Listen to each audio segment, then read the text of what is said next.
Dear international media, today I will update you on the current situation in Ukraine's fight to defend itself from Russia's unprovoked and unjustified military aggression against our country and its people. What is happening now in Ukraine is a true people's war. As you already know, at 4 a.m. on February 24th, the armed forces of the Russian Federation attacked Ukraine with all their might and from all directions. They made it under direct order of the President of Russia, Vladimir Putin. In his video address, he unloaded a number of false claims, including bizarre accusations of Ukraine in committing an alleged genocide which have zero factual evidence. He also called for a demilitarization and denazification of Ukraine, which shows that he exists in a completely parallel reality. Today, Ukraine has already addressed the International Court of Justice in The Hague to hold Russia accountable for manipulating the very notion of genocide in an attempt to justify its military aggression. The notion of genocide is one of the sacred elements of the post-Second World War international order. Manipulating it is unacceptable. When we prove in The Hague that this pretext was a complete fake, we will prove that Russian aggression is unjustified and unprovoked. I am sure that this day will come after we stop Putin. The Russian full-scale attack in the early hours of February 24th started, as I already said, in multiple directions simultaneously. In the east, in the occupied Donbas, from the south, in the occupied Crimea and Black Sea, from the northeast, and from the territory of Belarus. These included indiscriminate bombing of cities and towns with all types of rockets, cruise missiles, aviation, as well as crossing of ground forces into our territory. Multiple objects of critical infrastructure were damaged. Civilians have been killed and wounded in indiscriminate shelling since the first hours of the military aggression. Kyiv was bombed heavily, which was the worst moment for Ukraine's capital since 1941, when it was bombed by Nazi Germany. And it's remarkable, I have to say, how President Putin's actions remind and follow the pattern of Adolf Hitler. I want to underline that since the very beginning of the territory of Belarus was used for the aggression. Right now, Ukrainian territory is being shelled not only from Russia, but also from the territory of Belarus. And Alexander Lukashenko may at any moment give an order to send in Belarusian army alongside the Russian army to the territory of Ukraine to kill Ukrainian men, women, elderly, and children. This is the risk, the threat that we have to take into account. For the fourth consecutive day, the Ukrainian armed forces, National Guard, National Police, units of territorial defense, and the entire defense forces of Ukraine resist and fight back Russian invaders. Ukraine's ability to resist has been extremely high and unexpectedly high for Putin. I want to stress that in the first 4 days of Russia's invasion, Russia has not achieved a single strategic goal. President Putin had planned to conduct a blitzkrieg operation to force Ukraine on its knees, break us down, make us retreat and capture our capital, Kyiv. None of this has happened. We are bleeding, but we are inflicting disastrous losses on the enemy.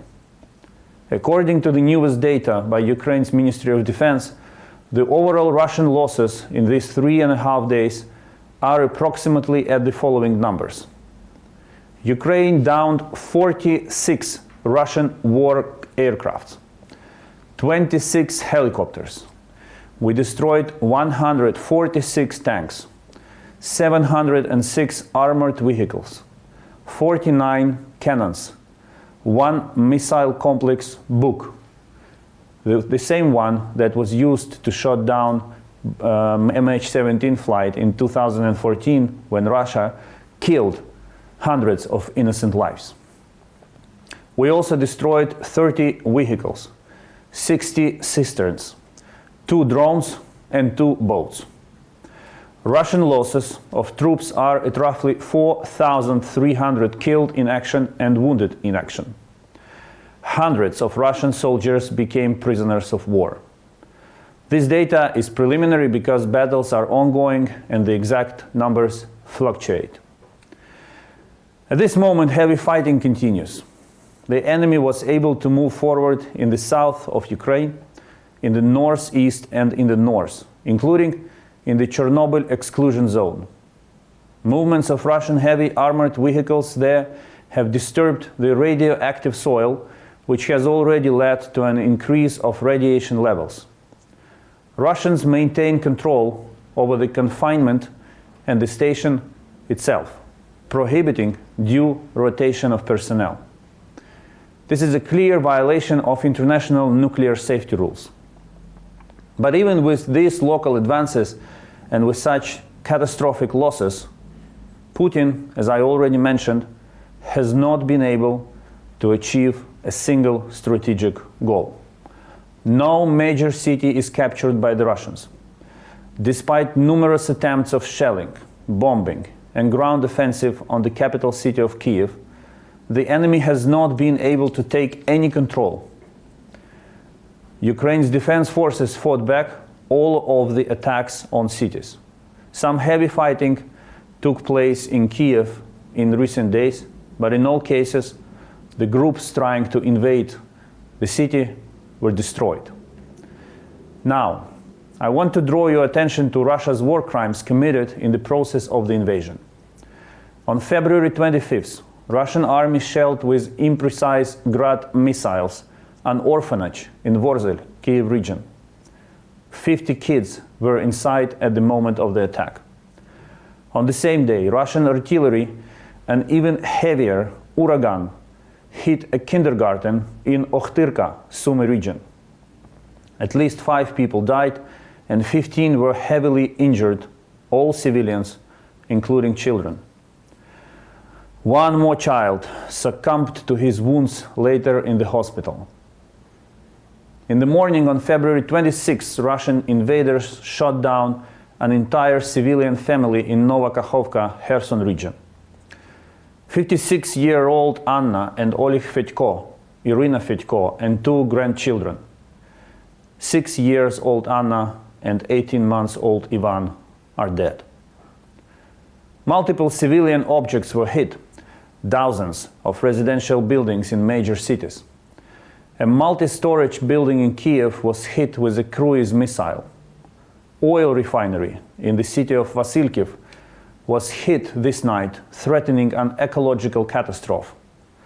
These are only a few of hundreds of war crimes committed by Russia in Ukraine in the course of its blatant military aggression.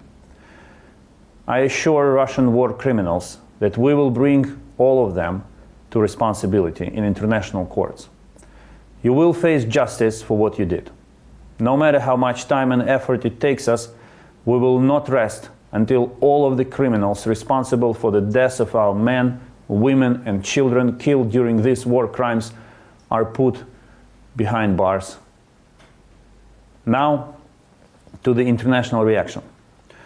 First of all, I would like to thank from the bottom of my heart to the hundreds of millions of people abroad, Ukrainian communities and foreigners who demonstrated and continue to demonstrate their solidarity with Ukraine, demand their governments to act, donate money, and provide other support to Ukraine's defense.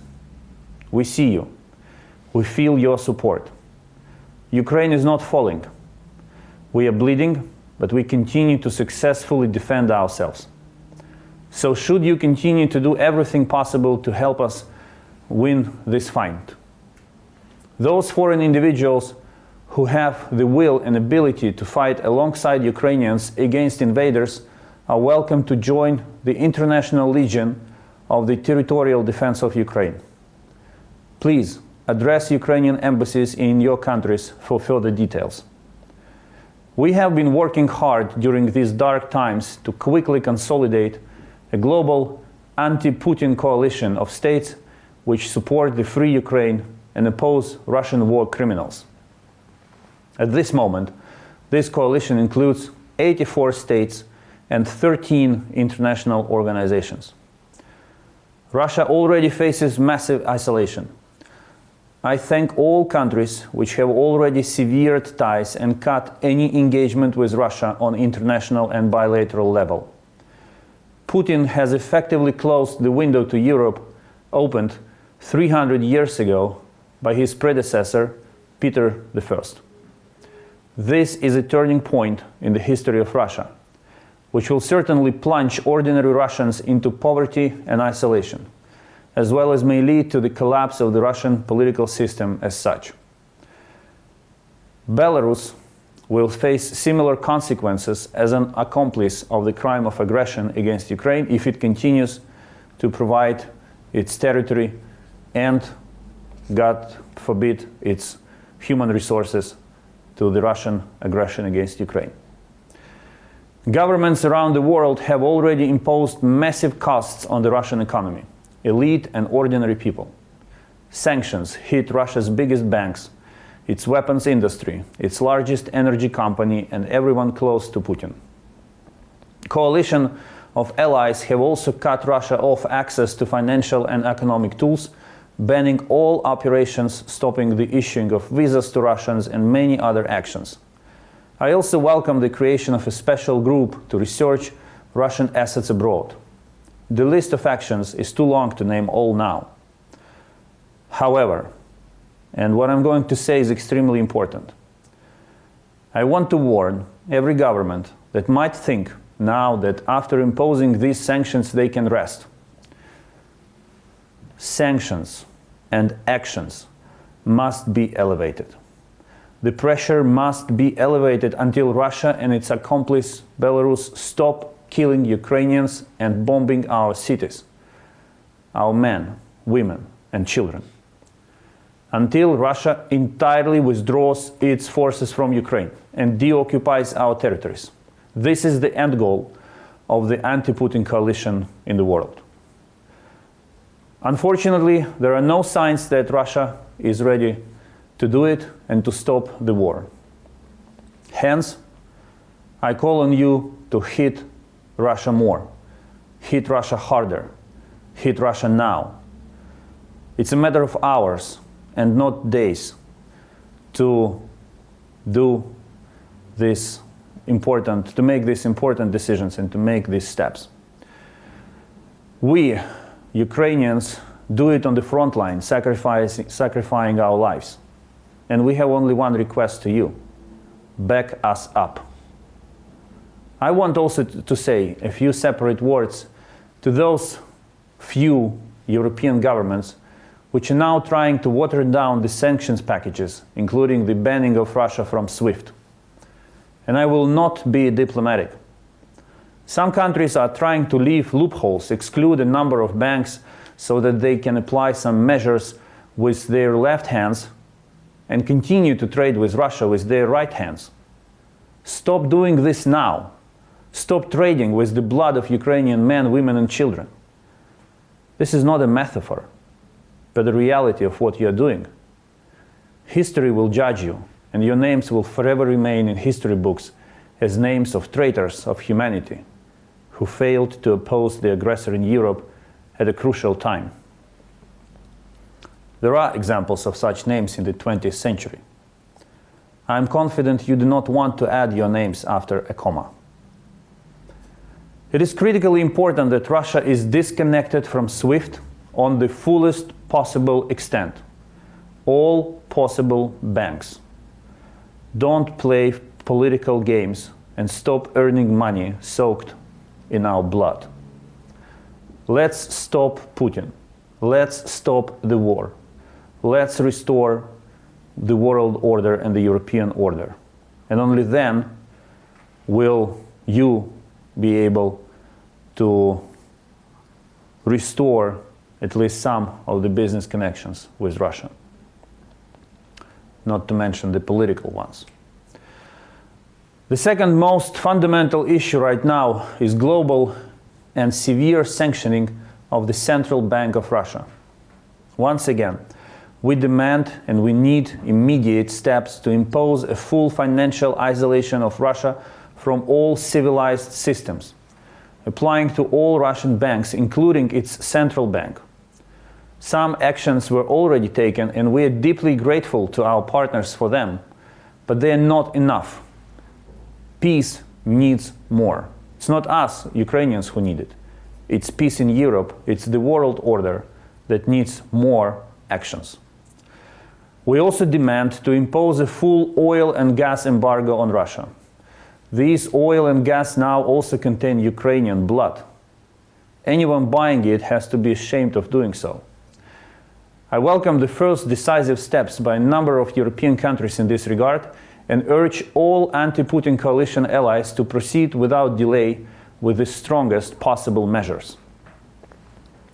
I would like to thank all partners who have already provided Ukraine with weapons to defend itself from Russian invaders. We will never forget your help. Never forget your help at this dark moment. I urge all countries to provide Ukraine with more weapons, ammunition, supplies, equipment and fuel. We need weapons to fight, to defend our country. We specifically need anti-tank, anti-air, anti-missile weapons. We need more air-to-air and ground-to-air missiles to counter invaders. We need more drones, more vehicles, aircraft, artillery, guns, machine guns, ammunition, everything that can help us defend ourselves from Russia, from its armed aggression aimed at killing Ukrainians and destroying our country. It is obvious, I think everyone agrees now after this week, that the goal of Russia is to destroy Ukraine as a state, is to destroy Ukrainians as a nation. But we will not fall. We will not stop or get tired. This is people's war. It's not a war between one state and another. It's a war between President Putin and the people of Ukraine. We are determined to fight back fiercely as long as it is needed to defend our land and our people. We are determined to defeat Russia the same way as we defeated the previous monster in Europe 80 years ago. And I'm sure that we will prevail. Thank you for your attention. I stand ready to open your questions. And the first question comes from Alexander Stashevsky, the Associated Press, who asks, it's reported that Russian delegation is waiting for Ukrainian delegation to arrive for talks in Belarus. Could you confirm that Ukraine will participate in these talks? What will be conditions for peace settlement that Ukraine is ready to accept? Again, first, do not approach the talks from the perspective of what Ukraine is ready to accept. I would like to remind you that just a couple of days ago, when the war started, Russia was not interested in any talks at all. After they suffered losses and realized that their plan doesn't go as it was actually planned and designed, and the Blitzkrieg failed, Russia started speaking with the language of ultimatums, saying that they are ready to talk with Ukraine with preconditions that have to be met before talks begin. As Russia continued to suffer, as Russian army experienced one defeat after another, the demands, the preconditions, the ultimatums by Russia were put aside, and now they convey the message to us that they just want to talk.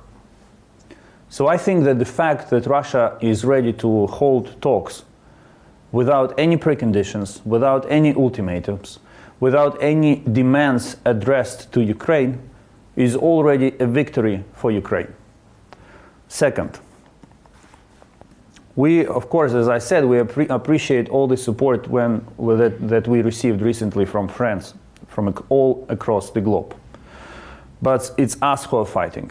It's our people who are dying. It's our houses that are being destroyed.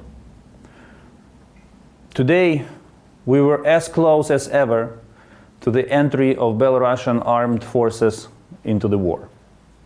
And this is why President Zelensky and President Lukashenko spoke today, because we have to defend our northern flank and we have to minimize the threats coming from there. So we agreed to send a delegation to the location, to the venue on the Ukrainian-Belarusian border. We will not go to Homel, the city in Belarus that serves as a military base for Russia. We will meet on the border, and we go there to listen to what Russia wants to say. We are going there without any previous talks, without preliminary agreement on what the outcome of these talks can be. We are going there to listen, and we are going there to say what we think of this war and Russia's actions.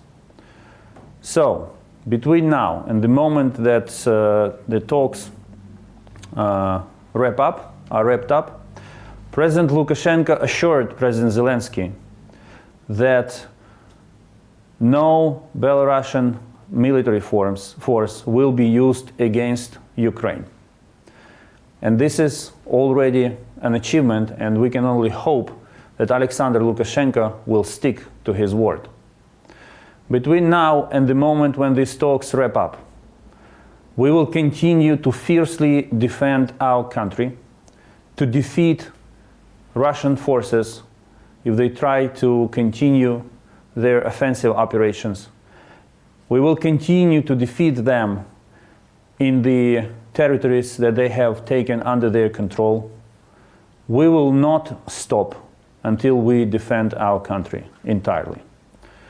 So there is nothing bad in talking as such, and if the outcome of these talks will be peace and the end of war, that should be welcomed.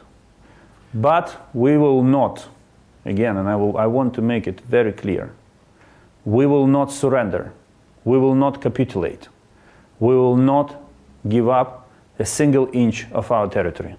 This is not the goal of our fight.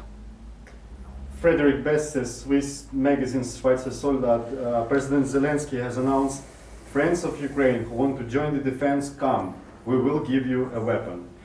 And the question is, does the president invite foreigners to serve in the Ukrainian army? If yes, how do you implement these measures? Do they receive a special visa?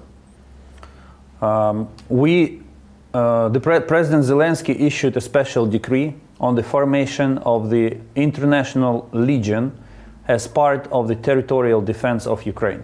I want you to understand what territorial defense is.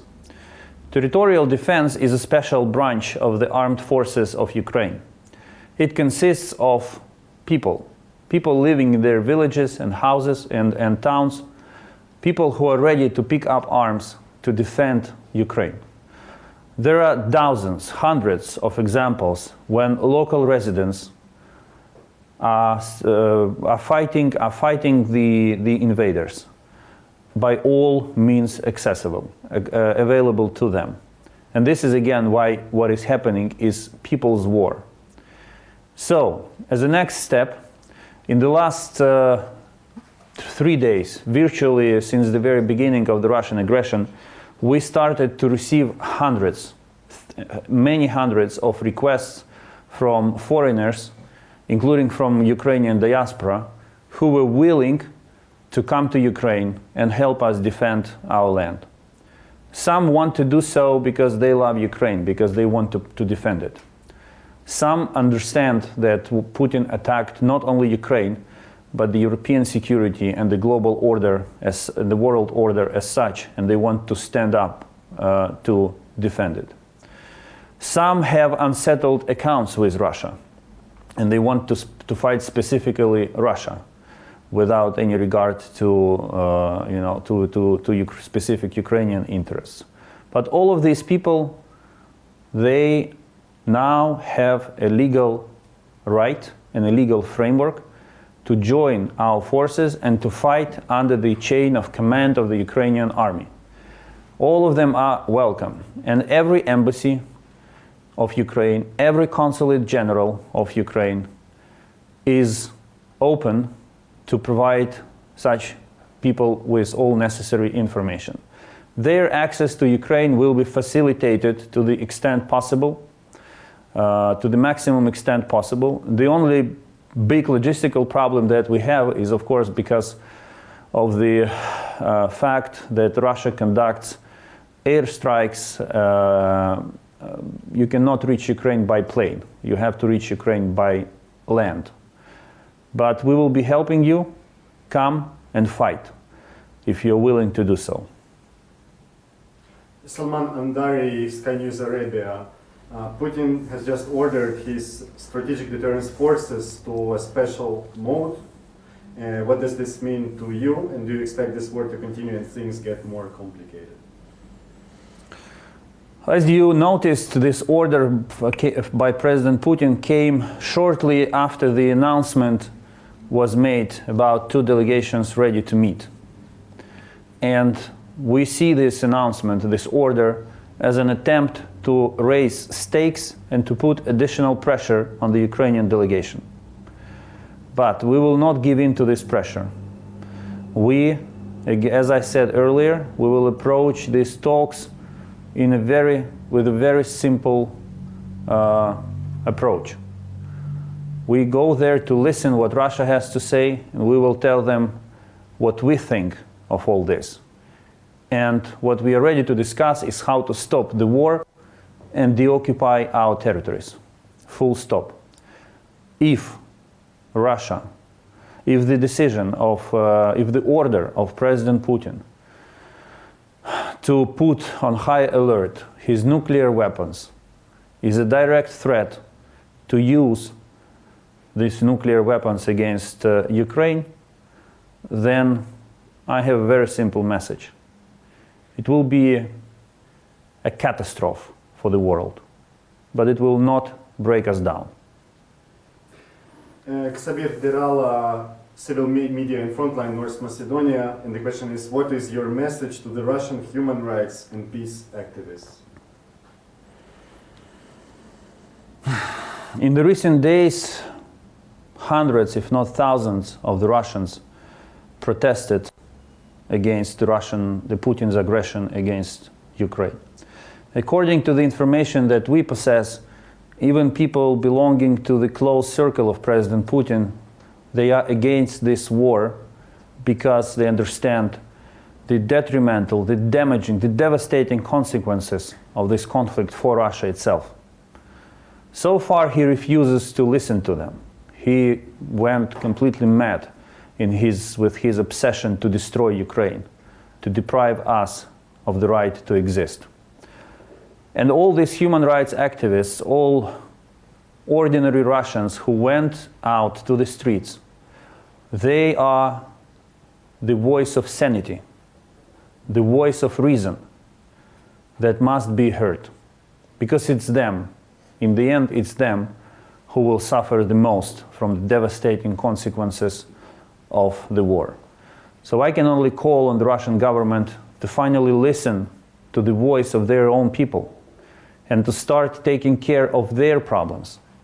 Start resolving internal, domestic problems of Russia, and it has many of them, instead of attacking neighbors, instead of trying to destroy another nation.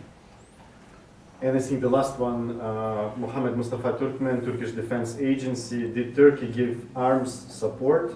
Did they have an offer to do it? We enjoy excellent relations with Turkey.